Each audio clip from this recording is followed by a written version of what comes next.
నిద్ర మనల్ని ఏజింగ్ చేస్తుందా? అవును.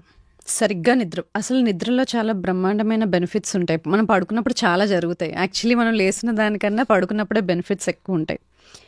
మనం ఎక్సర్సైజ్ చేసినా, ఎలాంటి ఫుడ్ తిన్నా, మనం పడుకున్నప్పుడు డీప్ స్లీప్‌లోకి వెళ్ళిన తర్వాత హ్యూమన్ గ్రోత్ హార్మోన్ అనే హార్మోన్ రిపేర్ చేస్తది బాడీని. హ్మ్. ఏవైతే టాక్సిన్స్ ఉన్నాయో ఎలిమినేట్ చేయడము, మసిల్స్ రిపేర్ చేయడము, మజిల్ బిల్డ్ చేయడము, గ్రోత్ చిన్నపిల్లలు ఇవన్నీ పడుకున్నప్పుడే జరుగుతాయి. అది కాకుండా మనకి బాడీలో క్లీనప్ ప్రాసెస్కి లింఫాటిక్ సిస్టమ్ ఎలా ఉంటుందో బ్రెయిన్లో లింఫాటిక్ సిస్టమ్ అని ఉంటుంది. అంటే టాక్సిన్స్ క్లియర్ అప్ సిస్టమ్ అది కూడా పడుకున్నప్పుడు డీప్ స్లీప్లో నిద్రలోనే జరుగుతుంది. మ్హూ.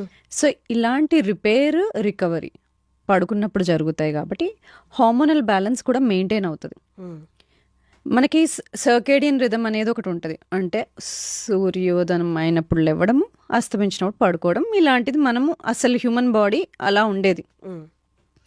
కానీ ఇప్పుడు ఇన్ని ఆర్టిఫిషియల్ లైట్స్, ఇలాంటి డెస్క్ జాబ్స్, వేరే టైమ్ జోన్స్తో పనిచేయడము, దీంతో ఇంటర్నల్ బాడీ సిస్టమ్ కూడా దెబ్బతినింది. మ్.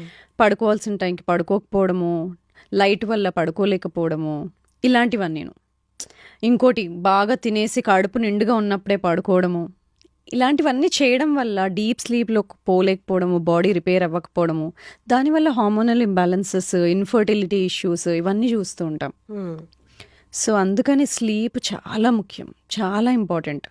అందుకని ఇప్పుడు స్లీప్ మానిటర్ చేయడానికి స్లీప్ రింగ్స్ అని మ్హూ. ఇవన్నీ వస్తున్నాయి. అంటే పడుకుంటే ఎంత డీప్ స్లీప్లోకి వెళ్తున్నాడు, ఆర్ఎం రెస్ట్ఫుల్ స్లీప్ అనేది మనకి స్టేజెస్ ఉంటాయి.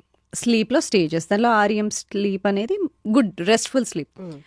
ఆ స్టేజ్లో ఎంతసేపు ఉంటున్నారు, మ్. కనీసం 6-7 గంటలు పడుకుంటున్నామా లేదా. లేట్ నైట్ ఈటింగ్ అంటే 9 తర్వాత ఫుడ్ తిని అరౌండ్ 11 అలాగా లేకపోతే 10:30 అలా పడుకుంటే ఇది కూడా ఏజింగ్కి రీజనా?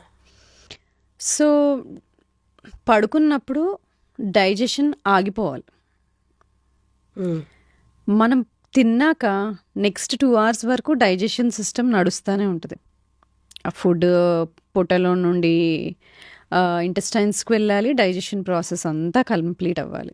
దానికో 2-3 గంటలు పడుతుంది. ఆ తిన్న 2-3 గంటల లోపే నిద్రపోయాము అంటే ఆ డైజెస్టివ్ సిస్టమ్ నడుస్తూనే ఉంటుంది. ఇంకా రిపేర్ సిస్టమ్ యాక్టివేట్ అవ్వడానికి టైం ఎక్కడిది. అందుకే తిన్న 2-3 గంటల తర్వాత పడుకోమని చెప్తాం. లేదంటే మీ స్లీప్ టైమింగ్ ఏంటో దానికన్నా 2-3 గంటల ముందు తినేయాలి అని. అంటే డైజెషన్ ప్రాసెస్ అయిపోవాలి.